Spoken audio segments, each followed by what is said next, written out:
ایک تو ہم پہلے دیکھیں گے کہ کیا واقعی اس رات کے بارے میں کوئی ہے ہی نہیں حدیث، یا اس بارے میں کچھ روایات ہیں۔ اب دونوں میں فرق آپ دیکھیں، دو چیزیں ہم کو یہاں سمجھنا ضروری ہے۔ ایک تو یہ کہ اس رات کی فضیلت ہے یا نہیں، دو اس رات میں عمل کرنا ہے یا نہیں۔ دونوں ایک ہی ہیں کہ الگ ہیں؟ ایک ہی ہے نا؟ نہیں، الگ ہے۔ ایک ہے کہ کسی دن کی فضیلت یا رات کی فضیلت ہو اللہ کے نزدیک، دوسرا یہ کہ بندے اس رات کو عبادت اور عمل کے لیے خاص کریں یا نہیں۔ عمل کرنے کے لیے دلیل چاہیے کہ فلاں وقت فضیلت کا ہے پھر عمل کر لو، نہیں۔ اگر واقعی وہ عمل کا بھی وقت ہے تو جس نے فضیلت بتائی وہ عمل بھی کر کے بتائے گا۔ فضیلت کس نے بتائی؟ اللہ کے نبی صلی اللہ علیہ وسلم نے۔ کیا آپ نے یہ بھی بتایا کہ دیکھو اتنی فضیلت کی رات ہے لہٰذا تم بھی عمل کرو؟ آپ نے ایسا کبھی بتایا نہیں۔ لیلۃ القدر کے بارے میں ہم کو ملتا ہے، لیکن 15 شعبان کے بارے میں ایسا ہم کو ملتا نہیں ہے۔ تو پہلے ہم یہ دیکھتے ہیں کہ واقعی اس رات کی فضیلت ہے یا نہیں۔ اس رات کی فضیلت میں دو حدیثیں ہمارے سامنے ہیں، جس میں اس رات کی فضیلت کے ساتھ ساتھ شرک کرنے والے کی مذمت بھی ہے۔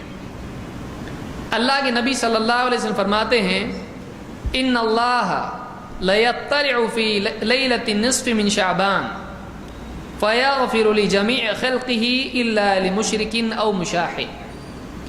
اللہ تعالیٰ، یہ ابن ماجہ کی روایت ہے اور حسن درجے کی ہے، اللہ تعالیٰ نصف شعبان کی رات بندوں کی طرف متوجہ ہوتا ہے۔ 15 شعبان کی رات کو اللہ تعالیٰ بندوں کی طرف متوجہ ہوتا ہے۔ فَيَغْفِرُ لِجَمِيعِ خَلْقِهِ إِلَّا لِمُشْرِكٍ أَوْ مُشَاحٍ، تو اللہ تعالیٰ ساری مخلوق، سارے بندوں کی مغفرت کرتا ہے لیکن دو کی نہیں۔ دو کو چھوڑ کے اللہ سب کی مغفرت کرتا ہے۔ کون ہے وہ؟ مشرک کی اللہ مغفرت نہیں کرتا ہے۔ جو آدمی شرک میں پڑا ہو اللہ اس کی مغفرت نہیں کرتا ہے۔ او مشاحن، مشاہن جو نفس کی بنیاد پر اپنے بھائی سے جھگڑا کیے ہوئے ہو، دین کی بنیاد پہ نہیں، اصلاح کی وجہ سے نہیں، اس کے گناہوں کی اصلاح کے لیے ناراض ہو کے نہیں، بلکہ نفسانیت کی بنیاد پر جو اپنے مسلمان بھائی سے جھگڑا رکھے ہوئے ہو اس کی مغفرت نہیں ہوتی ہے۔ تو یہ حدیث سنن ابن ماجہ میں موجود ہے اور شیخ الالبانی نے صحیح جامع صغیر حدیث نمبر 1819 پر اس کو حسن کہا ہے۔ تو اس سے معلوم یہ ہوتا ہے یہ رات اللہ کی طرف سے مغفرت کی رات ہے، کہ اس رات میں اللہ کی طرف سے مغفرت کا فیصلہ ہوتا ہے سارے بندوں کے لیے۔ لیکن کون اس سے محروم رہتے ہیں؟ ایک شرک کرنے والے اور دو جھگڑا کرنے والے، آپس میں توڑ رکھنے والے، آپس میں جھگڑا رکھنے والے۔ تو شرک اور جھگڑا یہ دو چیزیں ہیں جو اس رات میں آدمی کو مغفرت سے محروم رکھتی ہیں۔ آئیے اور حدیث ہم دیکھتے ہیں۔ نمبر 2، اللہ کے نبی صلی اللہ علیہ وسلم فرماتے ہیں اذا کان لیلۃ النصف من شعبان، جب 15 شعبان کی رات ہوتی ہے، اطلع اللہ الی خلقہ، اللہ تعالیٰ اپنی مخلوق، اپنے بندوں کی طرف متوجہ ہوتا ہے۔ فیغفر للمؤمنین ویملی للکافرین، اللہ تعالیٰ ایمان والوں کی مغفرت کرتا ہے اور کافروں کو ڈھیل دیتا ہے۔ ٹھیک ہے ابھی نہیں اور توبہ کرو تو پھر مغفرت کریں گے، ابھی نہیں، ان کو موقع دیتا ہے کہ ان کو ڈھیل دی جاتی ہے، ٹھیک ہے تم کو موقع دیا جا رہا ہے، توبہ کرو گے تو مغفرت ہوگی۔ تو ایمان والوں کی مغفرت ہوتی ہے لیکن کافروں کو مہلت دی جاتی ہے۔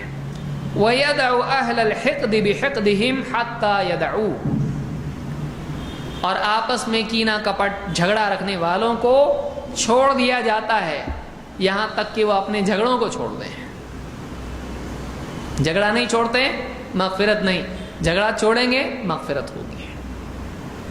تو اس رات میں اللہ کی طرف سے عمومی طور پر مغفرت کی جاتی ہے ایمان والے بندوں کی، لیکن اس سے کافر اور مشرک کیا رہتے ہیں؟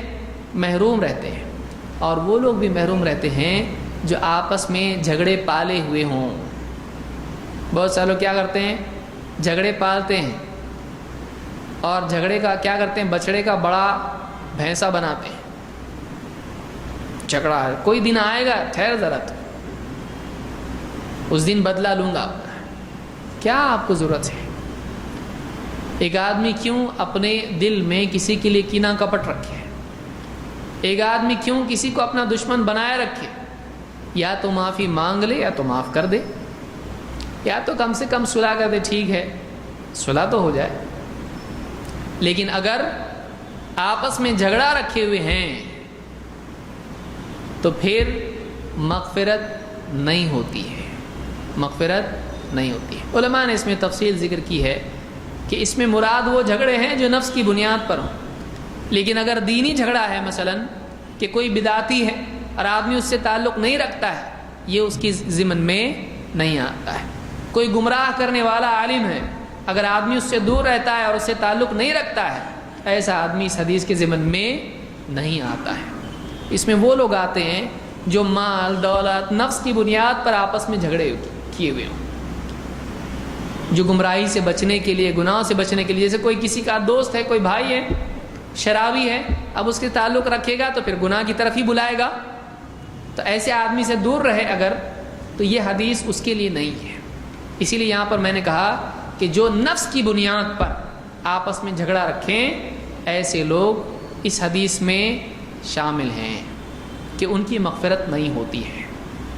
اس حدیث کو امام البیہقی نے شعب الایمان میں ذکر کیا ہے، اور اسی کے قریب ابن ماجہ اور طبرانی میں بھی ہیں، الفاظ کے ساتھ یہ حدیث آئی ہے، اور صحیح جامع صغیر حدیث نمبر 771 پر شیخ الالبانی نے اس کو حسن کہا ہے۔ تو یہ دو حدیثیں ہیں جن سے معلوم ہوتا ہے کہ اس رات میں اللہ کی طرف سے بندوں کی مغفرت کا فیصلہ ہوتا ہے۔ اب سوال یہ ہے کہ جب مغفرت ہوتی ہے اللہ کی طرف سے تو پھر کیوں نہ عمل بھی کیا جائے؟ تو عمل کے لیے دلیل چاہیے۔ عمل کے لیے کیا چاہیے؟ دلیل چاہیے کہ ایک آدمی فلاں رات کو عبادت اور عمل کے لیے خاص کرے تو اس کے لیے یہ کافی نہیں ہے کہ اللہ مغفرت کا وعدہ اللہ کا ہے۔ اللہ کا یہاں پر عبادت کا حکم نہیں ہے۔ ہاں یہاں پر یہ ہے کہ کوئی آدمی شرک کر رہا ہے تو چھوڑ دے، کوئی آدمی آپس میں دشمنی رکھے ہوئے تو چھوڑ دے، لیکن یہاں نہیں کہا گیا مغفرت کی جاتی ہے لہٰذا بندوں کو چاہیے کہ خوب دعا کریں، بندوں کو چاہیے کہ خوب نماز پڑھیں، یہاں یہ کچھ نہیں کہا گیا۔ تو کسی وقت کی فضیلت اس وقت میں عمل کرنے کی دلیل نہیں ہوتی ہے، اس کو یاد رکھیے۔ ورنہ آدمی کیا کرے گا؟ آج اللہ کے نبی صلی اللہ علیہ وسلم پیدا ہوئے تھے، کتنا بڑا دن ہے آج، چلو آج کیا کریں گے؟ مٹھائی بنائیں گے، نماز پڑھیں گے، فاتحہ دیں گے، درود پڑھیں گے، گھومنے جائیں گے جھنڈے لے کے۔ تو ایک آدمی فلاں دن اگر کوئی بڑا واقعہ ہوا ہے اور اس دن عبادت آدمی کرے، کوئی دلیل اس کی نہیں، اس کے لیے دلیل چاہیے۔ آج جنگ بدر کا دن ہے، ہاں لکڑی کی تلوار لے کے نکلیں گے گھر سے باہر، نماز پڑھیں گے، فلاں چیز کریں گے، کسی بڑے واقعے کے دن نیک عمل کرنا کوئی دلیل نہیں ہے اس کی۔ منع ہے کیا؟ ہاں منع ہے۔ کون بتایا منع ہے؟ ہمارے نبی کو زیادہ سمجھتا ہے کہ تجھ کو زیادہ سمجھتا ہے، صحابہ کو زیادہ سمجھتا ہے کہ تجھ کو زیادہ سمجھتا ہے یہ دین عمل کا ہے کہ نہیں۔ جب انہوں نے اس عمل کو، اس دن کو عمل کے لیے خاص نہیں کیا، تو کون ہوتا ہے کرنے والا؟ اپنی طرف سے اس فضیلت کے دن میں عمل کر رہا ہے، تو کون ہے؟ اگر واقعی اس دن عمل ہوتا، واقعی اس رات عمل ہوتا، تو سب سے پہلے کون کرتا؟ اللہ کے نبی صلی اللہ علیہ وسلم اور صحابہ۔ اس بارے میں کوئی فضیلت نہیں آ رہی۔ اس رات کو جاگو، اس رات میں دعا کرو، اس رات میں استغفار کرو، اس رات میں نماز پڑھو، اس رات میں قبرستان جاؤ، اس رات میں ہوٹل میں بیٹھو، ہے کتنے لوگ تو کیا کرتے ہیں اس رات کو ٹوٹل ٹائم ہوٹل میں، اور مسجدوں میں بھی سیٹنگ ایسی ہوتی ہے کہ کسی طرح رات جگ جائیں. عشاء دیر سے ہوگی، پہلا فارمولا، رات بھائی رات ہے، اس کو سیٹ ایسا کرنا پڑے گا کہ پوری رات جاگے. یہ کیا جاگے گا؟ یہ فلمیں دیکھنے کے لیے جاگتا ہے، عبادت میں جاگ سکتا ہے کہ یہ کبھی؟ تو اب کیا کرنے کا، تھوڑا رات دیر سے، یعنی عشاء دیر سے. پھر نمبر 2، عشاء کے بعد ایک اچھا سا بیان، تھوڑا اس میں بھی ٹائم گیا کسی طرح سے، چلو اتنا ٹائم تو پاس ہو گیا. اس کے بعد پھر چائے کا دور. مسجد میں کیا آگے ملتے ہو، روٹ، ہاں بہت کچھ ملتا ہے نا، اور اس کے ساتھ بریڈ اور یہ وہ، چائے وائے، تھوڑا چائے میں پیے. اس کے بعد پھر چلو ذرا قبرستان جائیں گے. پھر قبرستان گئے، گھومے پھرے، یہاں وہاں، موبائل کتنے میں لیا، یہ کتنے میں آ رہا، پالیٹکس میں کون گورنمنٹ آئی، کون سی کمپنی کیا بیچ رہی، ہو کہ گھوم پھر کے آئے. اب وہاں سے ڈائریکٹ مسجد میں کیسا ہو، اب تھوڑا نماز پڑھنا ہے تو تھوڑا جاگنا بھی پڑے گا نا، ذرا چائے پی لیتے ہیں. چائے مسجد میں کیسی پتلی چائے بناتے ہیں، وہ نہیں چاہیے ہم کو. یہ جنتا چائے ہے، نہیں، ہم کو اسپیشل چائے چاہیے. کہاں ملتی چائے؟ وہ دور کی جو ہوٹل ہے نا، وہاں بہت تگڑی چائے ملتی ہے. چائے پیتے ہی پوری نیند بھاگ جاتی ہے. چلو گاڑی پہ بیٹھ کے وہاں آ گئے، چائے پیتے، پھر چائے کے ساتھ پکوڑے، یہ وہ تھوڑا کھا لیے، اچھا پورا بھر گیا ڈرم. اس کے بعد اب آئے مسجد سے، اب آئے مسجد، تھوڑا سا 2-4 رکعت پڑھے، بہت انگڑائیاں لینا شروع. پھر ساتھ والے کو بولا تھوڑا سا، جاب پہ گیا تھا آج، چھٹی نہیں ملی، تھوڑا سا سو جاتا ہوں میں. کہاں سوتا؟ یہاں سب کو نماز پڑھنے کی جگہ ہے، فلاں اوپر کے کہاں ٹیرس پہ مسجد کے جا کے کونے میں، وہاں سو جاتا ہوں. یہاں سے اٹھا نا، دیکھ اب گیا جا کے سویا، وہ وہاں سویا، یہ بھی یہاں اس کو دے گا. کب اٹھائے؟ مؤذن صاحب اٹھو نا، جاگنے کی رات ہے کہ سونے کی ہے، اٹھو. مائک کے نیچے ہی جا کے سویا ہے، اٹھ جا. وہ اٹھتا ایک دم، اور وہ کب اٹھتا؟ اللہ اکبر اللہ اکبر، تب جا کے اٹھتا. ہو گئی رات، ہو گئی. کچھ جو بہت سیفٹی والے ہوتے ہیں وہ کیا کرتے ہیں، وہ گھر پہ جاتے ہیں، کوئی اٹھانا نہیں چاہیے ہم کو، گھر پہ جا کے بیوی کو بول کے سوتے ہیں. اور بیوی پھر اس کے بعد ارے اٹھو ارے اٹھو، کہے کہ اٹھو، اٹھتا نہیں، فجر بھی غائب ہو جاتی ہے.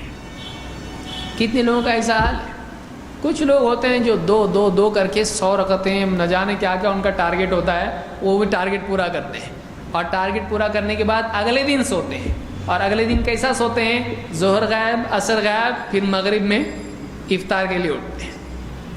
یہ قوم ہے ہماری، یہ طریقہ ہے. تو اس رات میں عبادت کا کوئی ثبوت نہیں ہے. اور عبادت کے ساتھ یہ سارے لوازمات، یہ بہانے، یہ سارے حربے، رات مطلب ٹائم گزارنا ہے آپ کو، کہ عبادت کرنا ہے آپ کو پوری رات گزارنا. یہ رات جگائے، یہ رات گزاری ہے، یہ عبادت کہاں ہے؟ کتنے لوگ عبادت کرتے ہیں.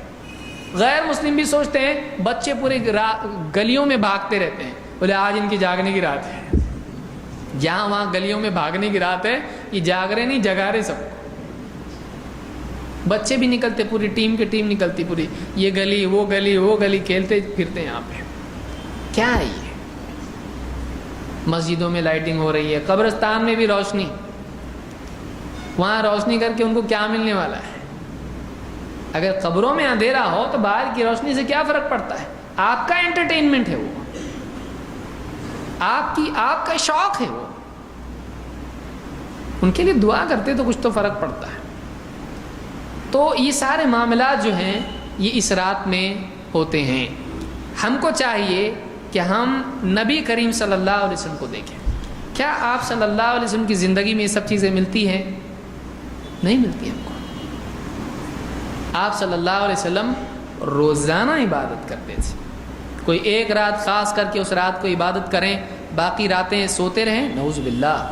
آپ روزانہ عبادت کرتے تھے. صحابہ روزانہ عبادت کرتے تھے. سال میں ایک رات جاگ کے ہم اللہ کے ہاں اللہ میں نے بہت بڑا احسان کیا دین کے اوپر. باقی دنوں میں فرض غائب ہے, فجر نہیں, ظہر نہیں, عصر نہیں, مغرب نہیں, عشاء نہیں. آج جمعہ ہے نا, مطلب ایک سرا پکڑا ہوا ہے اسلام کا. جمعہ کو جمعہ آتا میں, عید کو تو کنفرم ایک دم پورا فیملی کے ساتھ آتا ہوں میں, نئے کپڑے پہن کے دلہا بن کے آتا ہوں. یہ ہمارا طرز بن چکا ہے. فلاں وقت میں فلاں وقت میں فلاں وقت میں عمل کرنے کو ہم نے دین سمجھ لیا ہے. دین دائمی ہے. وَلَا تَمُوتُنَّ إِلَّا وَأَنْتُمْ مُسْلِمُونَ.